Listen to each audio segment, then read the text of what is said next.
দুর্নীতি নিঃসন্দেহে তৃণমূল কংগ্রেসের বিরুদ্ধে একটা বিশাল বড় ফ্যাক্টর। তৃণমূল কংগ্রেস সরকার বিশেষ করে লাস্ট টার্মে বিগত 5 বছরে যে দুর্নীতিতে অনেকখানি নিমজ্জিত হয়েছে বিষয়ে কোনো সন্দেহ নেই। কেউ বলবেন গলা অব্দি দুর্নীতিতে ডুবে আছে, কেউ বলবেন কোমর অব্দি ডুবেছে যে তাতে কোনো সন্দেহ নেই। নিয়োগ দুর্নীতি, শিক্ষাক্ষেত্রের নিয়োগ দুর্নীতি যেভাবে প্রমাণ হয়ে গিয়েছে, আদালতে বছরের পর বছর বিচার প্রক্রিয়া চলার পর সুপ্রিম কোর্টে গিয়ে প্রমাণ হয়ে গেছে, তারপর এটা নিয়ে আর কোনো দ্বিধাদ্বন্দ্ব কারোর থাকার কথা নয়। মানে তিনি যদি একেবারে তৃণমূল কংগ্রেসের উপাসক হন তাহলে অন্য কথা, অন্ধভক্ত হন তাহলে অন্য কথা। কিন্তু আমি যেভাবে রাজনীতি আলোচনা করছি, তারা যারা এভাবে শুনতে চান তাদের কাছে এ নিয়ে কোনো দ্বিধাদ্বন্দ্ব থাকার কথা। শুধু শিক্ষা নিয়োগ দুর্নীতি নয়, পাবলিক সার্ভিস কমিশনের মাধ্যমে নিয়োগে দুর্নীতি, পুর প্রশাসনে নিয়োগে দুর্নীতি, কন্ট্রাক্ট বিলির ক্ষেত্রে দুর্নীতি এবং রাজ্য জুড়ে একটা দলতন্ত্র চালানো, দলীয় শাসন চালানো, স্থানীয় প্রশাসন এবং পুলিশের সহযোগিতা একটা দলীয় প্রশাসন চালানো, দল কেন্দ্রিক প্রশাসন চালানো, এটা পশ্চিমবঙ্গে একটা চরম পর্যায়ে পৌঁছেছে, কোনো সন্দেহ। আজ গত 4 বছর ধরে যে পশ্চিমবঙ্গে ওই 100 দিনের কর্মনিশ্চয়তা প্রকল্প, যার এখন নামও বদলেছে এবং 100 থেকে 125 দিনও হয়েছে, মূল প্রকল্পটা কি বদলে দিচ্ছে তৃণমূল কেন্দ্রীয় সরকার, বদলে দিচ্ছে খারাপের দিকে, সেটা অন্য প্রশ্ন। কিন্তু এই আগেকার মনরেগা প্রকল্পে 100 দিনের কর্মনিশ্চয়তা প্রকল্প যে পশ্চিমবঙ্গ 4 বছর ধরে টাকা পায় না, তার কারণ কিন্তু রাজ্য সরকারের দুর্নীতি।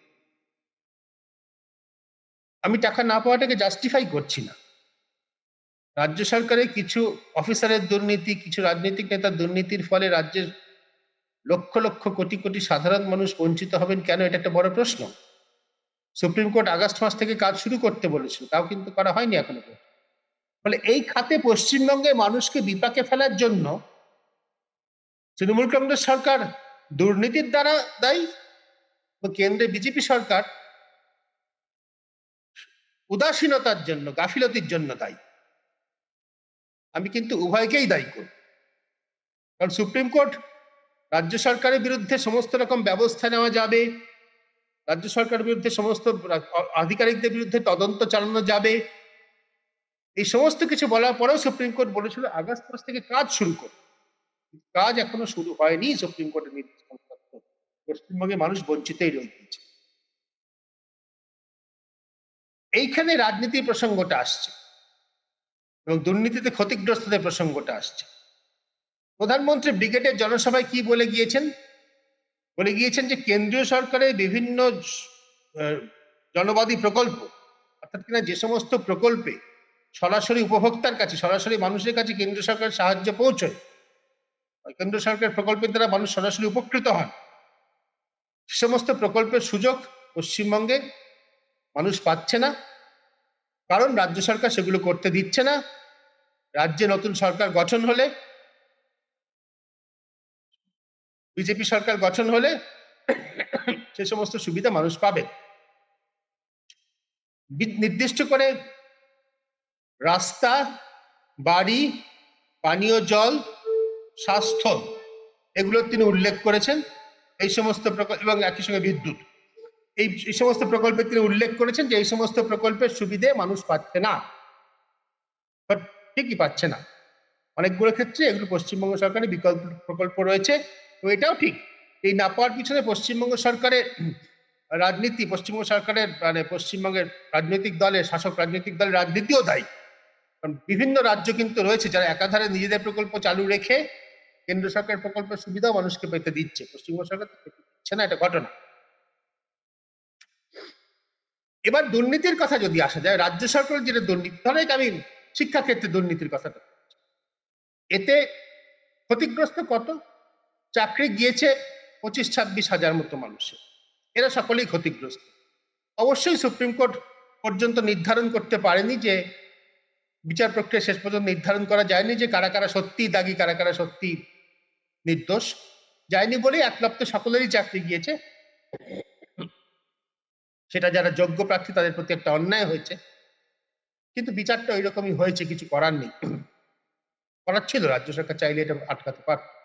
যাই হোক, ধরা যাক এই 28,000, 25-26,000 হচ্ছেন একেবারে সরাসরি সরকারের দুর্নীতির ফলে ক্ষতিগ্রস্ত।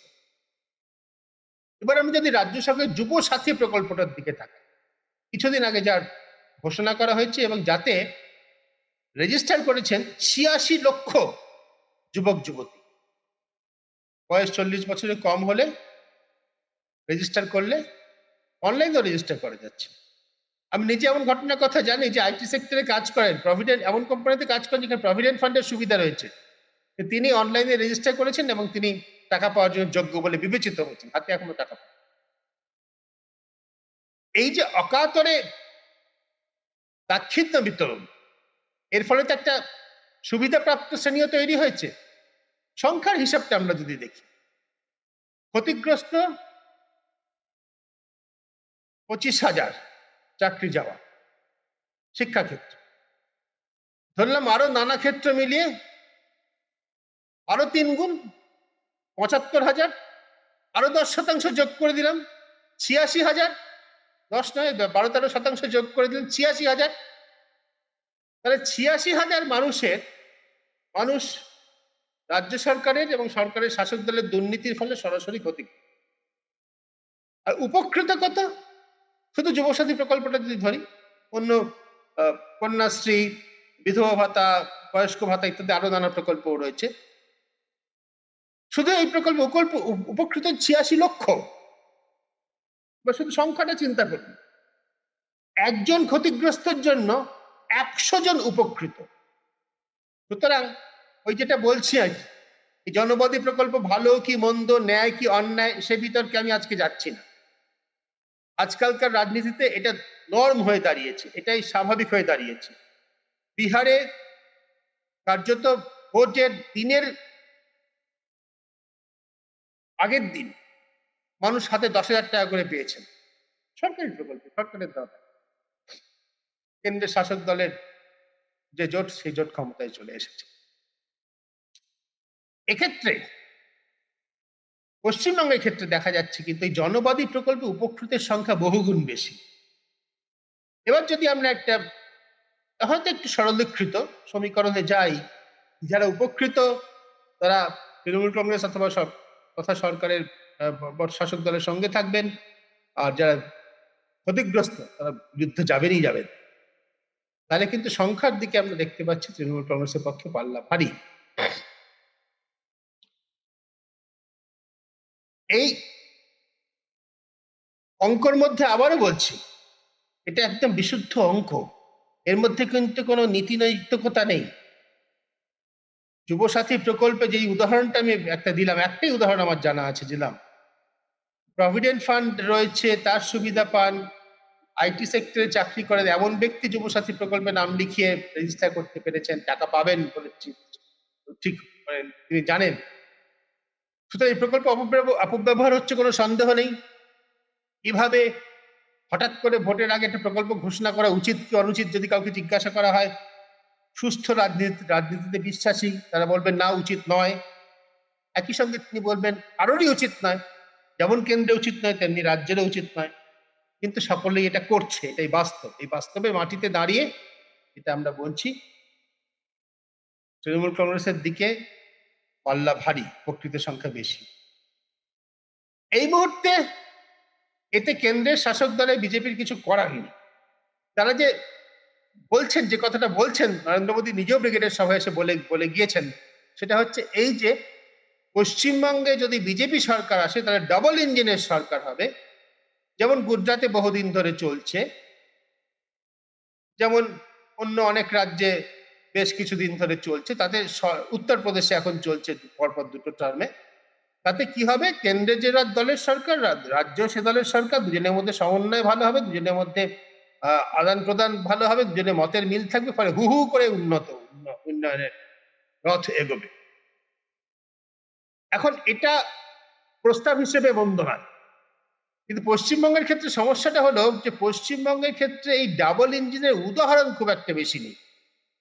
আমরা যদি স্বাধীনতার পর থেকে পশ্চিমবঙ্গের ইতিহাসটা দেখি আর কি, মানে পশ্চিমবঙ্গে একেবারে গোড়ায় কংগ্রেসের শাসন, প্রফুল্ল ঘোষের শাসন।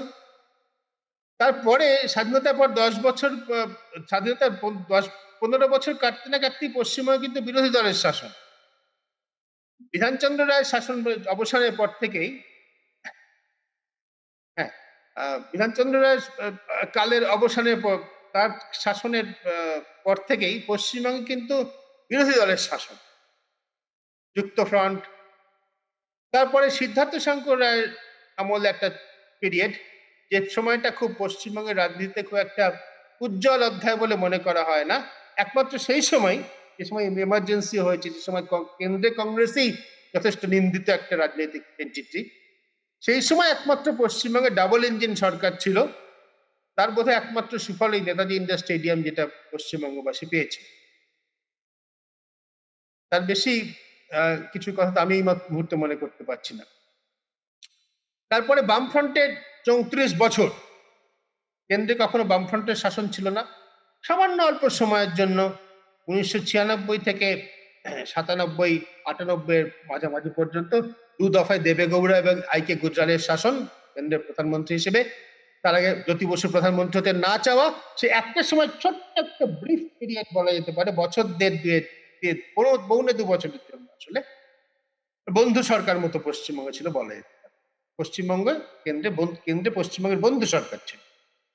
তারপরে আবার বামফ্রন্ট এখানে, কংগ্রেস দিল্লিতে, তারপরে দিল্লিতে কংগ্রেসের জায়গায় বিজেপি, পশ্চিমবঙ্গে কখনো বামফ্রন্ট, তারাও বিজেপির বিরোধী, পরে তৃণমূল কংগ্রেস, তারাও বিজেপির বিরোধী। মানে পশ্চিমবঙ্গের মানুষের না ঠিক পরে ডাবল ইঞ্জিন সরকারের অভিজ্ঞতা নেই, ব্যাপারটা তারা ঠিক জানেন না। ফলে সেই যে ফলের স্বাদ তারা পাননি, সেই না চাখা ফল, না অনাস্বাদিত ফল, তার দিকে তাকিয়ে বিজেপিকে যদি মানুষ ভোট দেন আলাদা কথা, কিন্তু ডাবল ইঞ্জিন সরকারের অভিজ্ঞতা বাংলার নেই। বরং দিল্লির বিরোধিতা, কেন্দ্রের বিরোধিতা, এটা পশ্চিমবঙ্গের রাজনীতিতে একটা চিরকাল একটা মানুষের কাছে খুব জনপ্রিয় একটা রাজনৈতিক স্লোগান বা হাতিয়ার বলা যেতে পারে। এটা বোধহয় স্বাধীনতা আগের থেকে বাংলার রাজনীতির যারা উল্লেখযোগ্য মুখ, স্বাধীনতার আগের থেকে চিত্তরঞ্জন দাস, সুভাষচন্দ্র বোস, তারা কিন্তু দিল্লির যেটা কংগ্রেসের যেটা মূল স্রোতের রাজনীতি, তার বিরোধিতা করেই বাংলায় জনপ্রিয় হয়েছেন। ওই একমাত্র বিধানচন্দ্র রায়ের সময়টা ছাড়া, এবং সিদ্ধার্থ শঙ্কর রায় একটা অল্প সময়, যেটা খুব একটা উল্লেখযোগ্য কিছু নয়, পশ্চিমবঙ্গ মানুষের ডাবল ইঞ্জিন সরকারের অভিজ্ঞতা নেই। সেই জন্যই দুর্নীতিতে ক্ষতিগ্রস্তদের তুলনায় জনবাদী প্রকল্পে উপকৃতের সংখ্যা বহুগুণ বেশি বলে তৃণমূল কংগ্রেস কিছুটা ভরসা পেতে পারে এই নির্বাচন।